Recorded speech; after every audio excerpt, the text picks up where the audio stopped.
Yes, we're together again. How nice is that? I mean, really. So, when you're watching this, it'll be Monday. And this week, I'm going to come to you and talk about preparations, making preparations. And my wife ran across the author of this particular book, Watching the End. And it's by that guy that I've mentioned a couple of times, whose name is Christian, as in a believer, Widener, W-I-D-E, Wide, and then N-E-R. And I'm going to suggest, if you're not a reader, this is pretty thick, and it's real dense reading, and it's got like 400 plus footnotes, 400 pages, slow go. But you can watch him on YouTube. You can bring him up, Christian Widener, and if you catch him in a couple of his presentations that he has done, there's one at a church, a couple of interviews that he's had from different people that interview folks on YouTube. I highly recommend it. So I want to give you a little bit of background. When my wife and I got born again in 1972,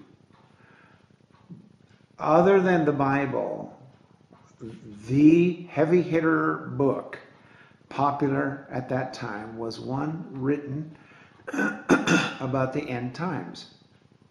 And it was called The Late Great Planet Earth by Hal Lindsey.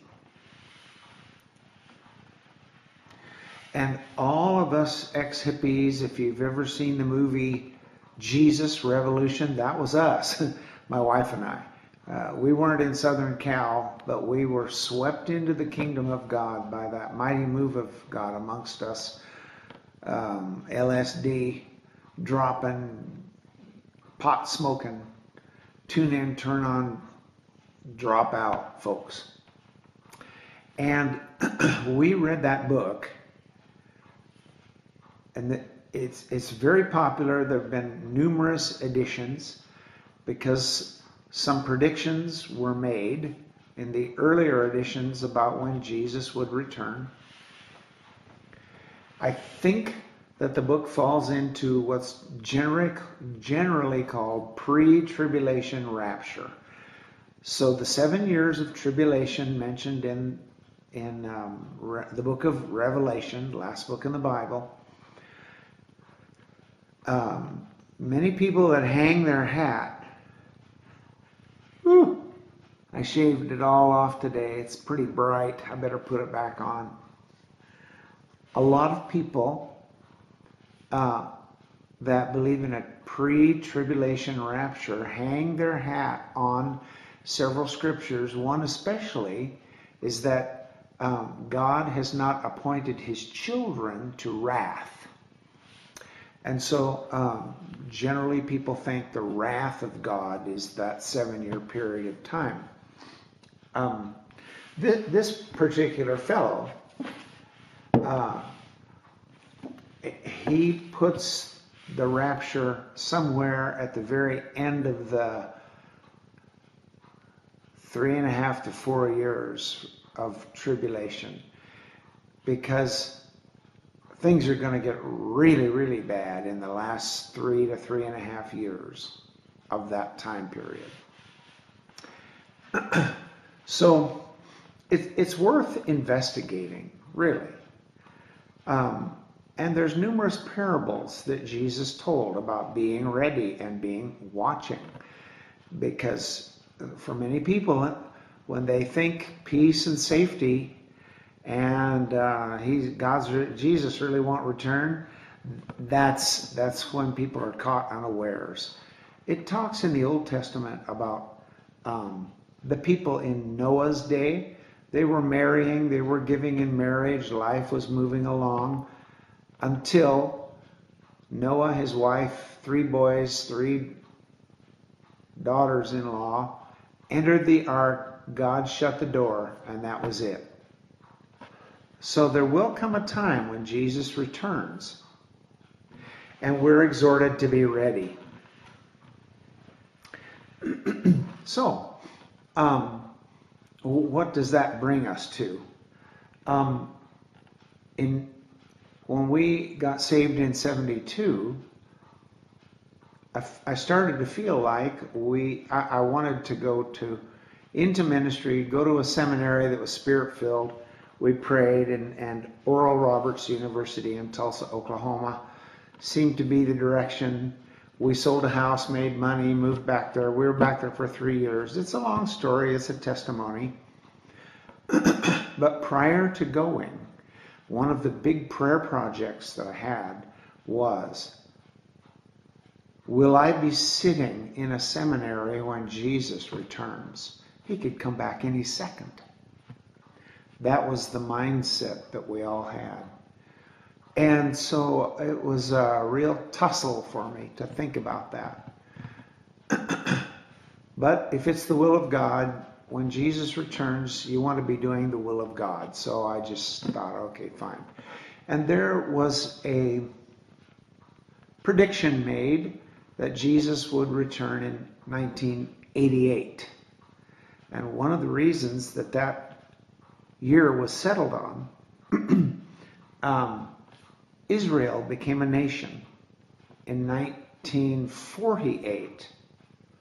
And some people, Jesus said that when the fig tree blossoms, that they assume is Israel, when it blossoms, then you'll know that this generation will not pass away before the end. And many people have reckoned that a generation is 40 years. So fast forward 1948, 1988, 40 years, da-da-da-da, here he comes. But he did not. There is a different verse in the Old Testament where God says that a lifespan of a man is 70 years, 80 years, if he's strong.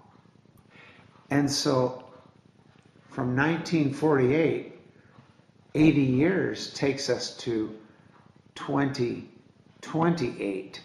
And interestingly enough, this guy feels like 2027 could be the time that we are currently in the tribulation.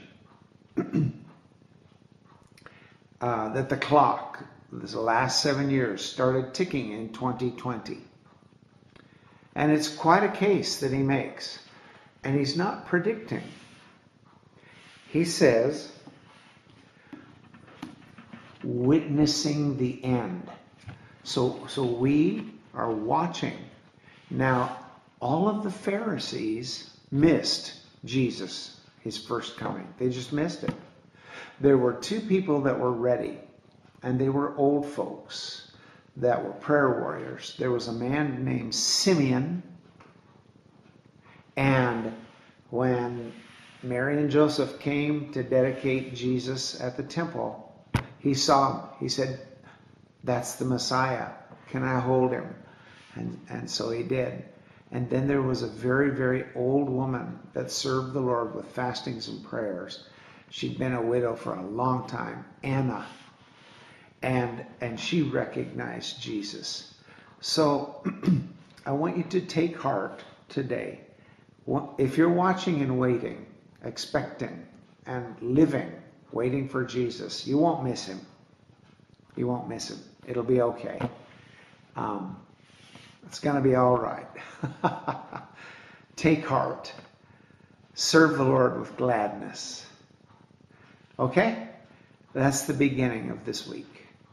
Love you. Bye-bye.